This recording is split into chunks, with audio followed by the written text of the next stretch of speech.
ناوەندەکانی کوتان بە ڤاکسین دژ بە کۆرۆنا لە پەرێزگای کەرکووک زیاد کراون. باشترەیە چۆن خراپێ ئەدان چۆنە قەت حەقت دەبێت دیعایەکەڵ ئەمە بەریتانیا معتەرەفە لەسەر منەظەمەی صحیح عالەمی. بەڕێبەری تەندروستی پارێزگاکە دەڵێت ژماری ناوەندەکانی کوتانمان بۆ سەر و هەفتە ناوەند بەرز کردوتەوە.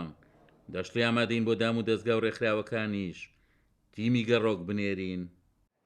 أدعو المواطنين أيضا في كركوك بالتزام الإجراءات الوقائية والتباعد الجسدي وكذلك السلاح. داوا لە هاوڵاتیانی کەرکوک دەکەم پابندی ڕێکارەکانی خۆپارێزی بن لەم قۆناغەدا کە کۆرۆنا ڕوولارکشانە لە شارەکەمان.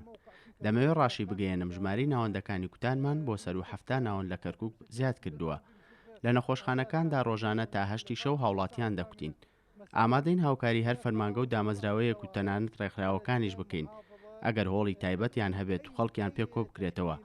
ئێمە تیمی گەڕۆکیان بۆ دەنێنین لە شوێنی خۆیان بیان کوتن. والأعداد المناسبة ونحن مستعدين أن نبعث لهم فريق متكامل. کاندیدێکی هاوپەیمانی کوردستانیش لە کەرکووک وەکو پزیشکێک پێشنیاز دەکات هاوڵاتیان خۆیان بە ڤاکسین دژ بە کۆرۆنا بکوتن.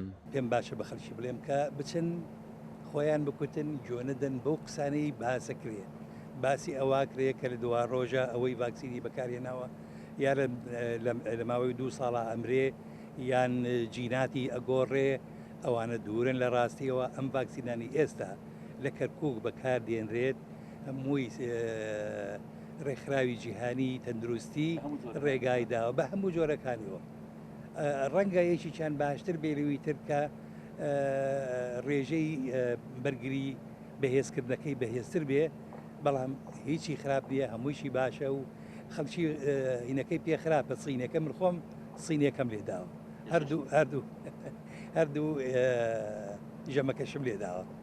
بە پێیامارێکی فەرمانگەی تەندروستی کەرکووکیش 142,000 کەس بە ڤاکسینەکە لە کەرکووک کوتراون.